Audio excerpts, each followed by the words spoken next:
Čau visiem, šeit es un šodien atkal jauna pamācība. Un šodien pamācība būs kā uztaisīt kustīgu tekstu vai jebko pēc būtības var uztaisīt kustīgu Photoshopā. Un to ideju man uzrakstīja Edgars, ka būs viņa komentārs. Un tad, jā, parādīšu, tas ir vienkārši. Tātad rekur Photoshops, rekur augšā stūrītī ir te tā kā var uzspiest, un te ir tāda te visu svētkotu šūdiņa, struntiņa, un tev jāuzspiež uz motion. Nu, jāuzspiež uz motion, un tad te būs tā kā viss tā te timelines, laikam, jā, tu sauc timeline. Un pirmais, kas jums jāizdara, vienkārši jāuztais bija jauna lapa. Un tā lapa. Tā, ne, es negribu caurspīdīgu. Man vajag white. Un tad tu uzspied create frame animation. Un tad tu vienkārši uzzīmē pēc būtības, tu vari uztaisīt pat animāciju, ja tu vēlies. Bet tā kā jātaisa teksta. Kaut gan vispār kā tekstu uztaisīt. Labi, kā vispār tekstu var kustīgi uztaisīt no vienkārši random name. Nekādu fontu nemainīšu. Un tā tad redziet, ja, te ir tas, un tad jūs uzspiežiet šeit, un uzspiežiet uz 0,1 vai 0,2 vai whatever, cik jūs gribat vienu tā kā to rāmi, nē, nu es nezinu, krašu freimu, cik ilgi viņš grib būt. Es parasti lieku 0,1, un tad nākošais, kas jums jāizdara, ir vienkārši jāuzspiež jauna lapa un jāpakustina.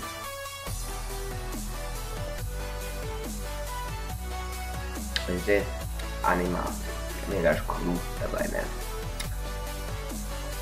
Un tas ir pēc būtības arī viss, kā vispār tādu var uztaisīt.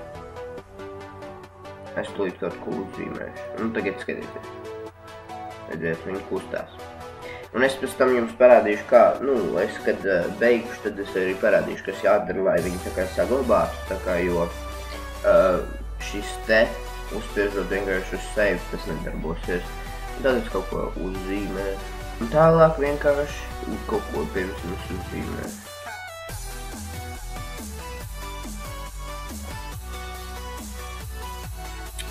Piemēram, kaut kādu cilvēciņu, kas kas pakustinās roku. Vai kādu džīniju. Bet, lai pakustinātu rokas, viņi iedzēsīšu vienkārši ar quick selection tool. Viņu pagriezīšu.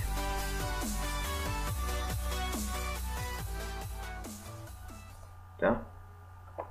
Labi. Nākošais.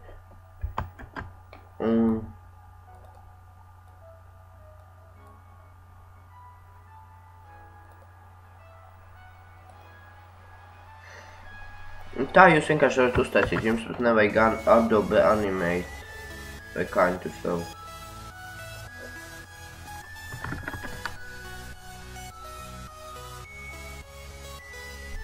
Nu, nezinu, Adobe kaut kā. Bet, tas ir tā, kā jūs vispār varat uztaisīt, bet jums obligāti es nezinu, kā ir uz nepilnās versijas, tagad tev ir 30 dienu trials. Izmēģinājumi, tā kā, es nezinu, vai tur ir šitas, te, to es nevaru pateikt. Un kāds izskatās. Es kaut ko izdarīju nepareizi. Jo redzē, viņam tā kā, atvainojos. Viņš tā kā te jau tas cilvēciņš neskapēc jau bija. Tā, pamēģināsim izdzēst. No šeienes. Protams, izdzēšu visu. Vienalga, bet jūs sapratāt, kā uztaisīt. Un tālāk, kas jums jāizdara, ir jāiziet uz File, Un jums ir jāuzspiež uz kur vispār viņš vēl? Jums jāuzspiež vai nu Alt, Shift, Ctrl, S vai arī Save for Web, vienkārši aiziet uz failu. Un tad rekord būs tā kā tā jūsu animācija, ja. Jūs viņu jūs varat viņu uztaisīt kā GIF-u, kā JPG. Nu, jūs tur paštokojat, kā jūs gribat viņu uztaisīt. Un tad jūs te varat noskatīties. Un jūs varat nomainīt krāsu. Ja. Jūs varat background nomainīt, ja jūs vēlaties. Tas pēc jūsu izvēles. Bet to man nevajag. Un tālāk vienkārši jūs uzspiežat save. Un tad kur nu jūs viņu saglabājat. Es viņu kaut vai saglabāšu šeit. Nu, bet es viņu nesaglabāšu, jo man tā nevajag. Un tad tas pēc būtības arī viss. Paldies, skatījāties un tiekamies nākošajā. Protams, neaizmirstiet, ja gribat kaut ko ieteikt. Tā kā, tā. Everything changes.